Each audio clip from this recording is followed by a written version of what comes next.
This unique fusion of animal characteristics with martial arts shows the organic development of Kung Fu from its humble origins into the powerful defense weapon it has become, still with a foot firmly grounded in nature.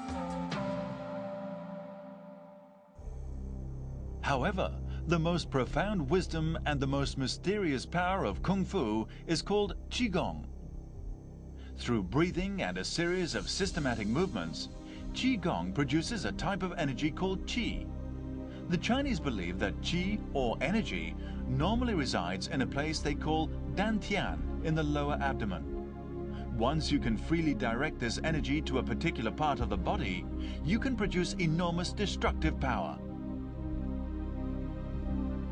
Direct the Qi to your arm as you throw a needle, and it can pierce a piece of glass.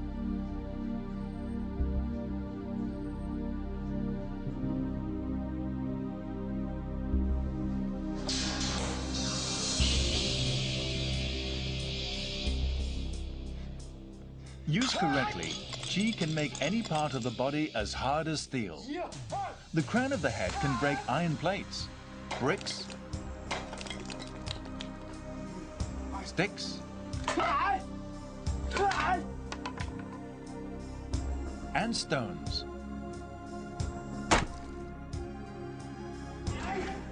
Hands can smash bricks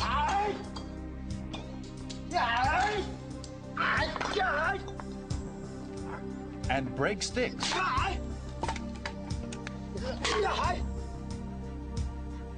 Feet can splinter rocks and a staff. Even the most delicate parts of the body can become immune to scimitar or spear attack. The stomach can resist a trident stab or can break sticks.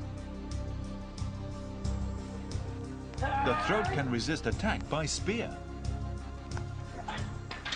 不是说这些什么兵器都不能伤，有些枪之后啊，他们都是恩气功的一种，都属于恩气，就是把这个气布局，这个外层内练一口气，外练那个筋骨皮这个皮，他这个把这个气充足以后，你的外界东西打不透的一般。 In the past, the mysterious Qigong was regarded as mystical or even as magic by some. But studies have found that the Qi movements within the body can be tracked by a heat detector, conclusively demonstrating its existence.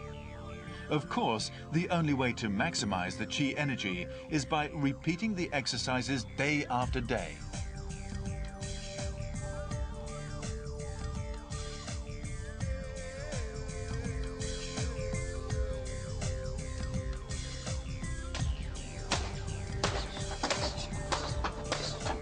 The core idea of hard Qigong is to strengthen the weakest parts of the body until they are strengthened.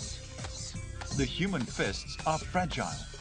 Although often used in attacks, fists are prone to damage. If you wish to be more powerful, you must strengthen them. Place a piece of paper on a wall. Punch it for 2 hours without stopping. Replace the paper when it's broken. The wall may deteriorate, but eventually the hand becomes immune.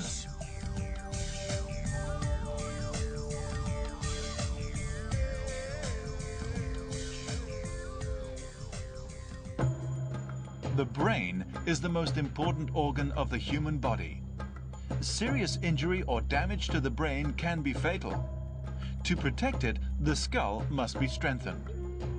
All you have to do is hit your skull with your palms for 2 hours every day to harden it.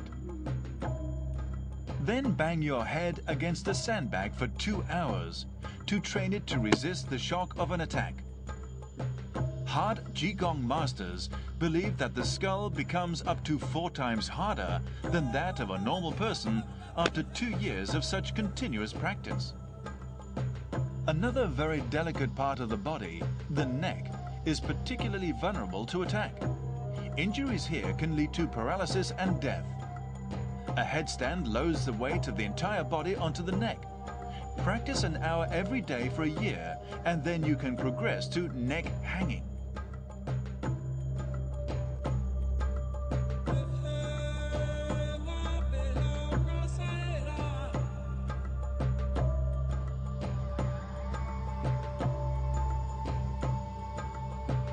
The iron neck exercise consists simply of hanging by the neck from a cloth noose. At first, it is only bearable for 2 to 3 seconds, but eventually the body can be supported for minutes at a time, by which time you'll have mastered the technique. The iron neck is very useful in actual combat. It enables you to free yourself and counterattack should your enemy have your neck in an arm lock.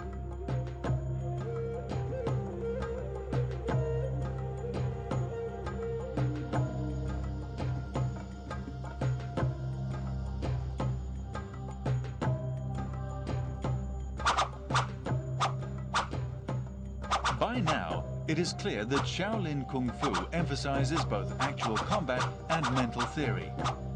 This balance explains why it is the leading school of Chinese Kung Fu.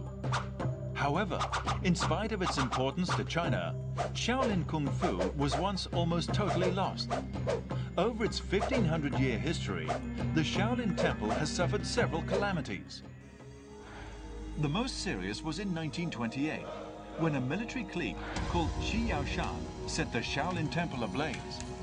It is believed that Chanjingge, the sutra library where all the Kung Fu textbooks were kept, perished in the fire. Shaolin Kung Fu slipped into a kind of torpor for nearly 50 years. Although the books were gone, fortunately the living textbooks, the Shaolin masters survived. 说没有我们这些人，这个的这个继承，没有这些人的发展，没有今天的好形势。 In 1980, during a Sino-Japanese Shaolin martial arts interflow conference, the Chinese government realized that Shaolin Kung Fu was all but lost. It immediately began to search for people who could help to reconstruct the school of knowledge. One of these people was Master Liang Yichuan. 68-year-old Master Liang Yichuan is among the top 10 Kung Fu masters in China.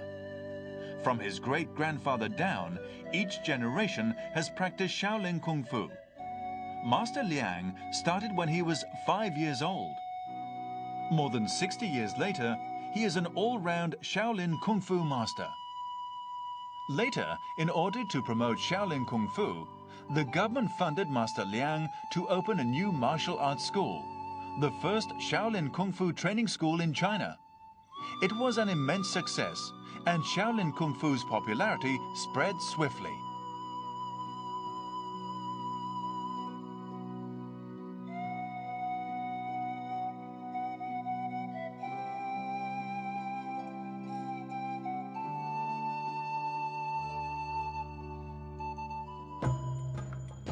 In 20 years, Chinese Kung Fu training schools have spread all over China and indeed the world. Beneath the Shaolin Temple at Songshan, there are now over 40 schools alone.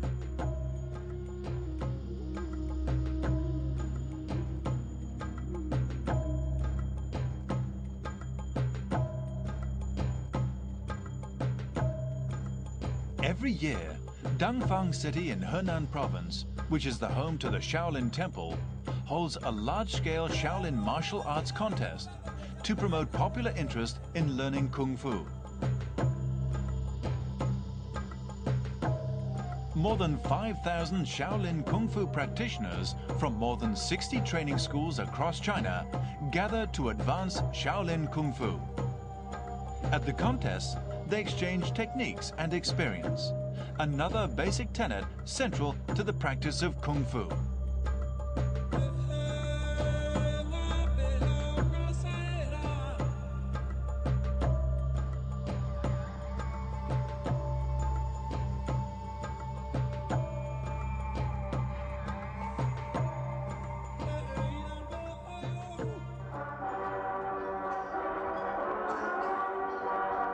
This is the biggest Shaolin Kung Fu school in Dangfang City.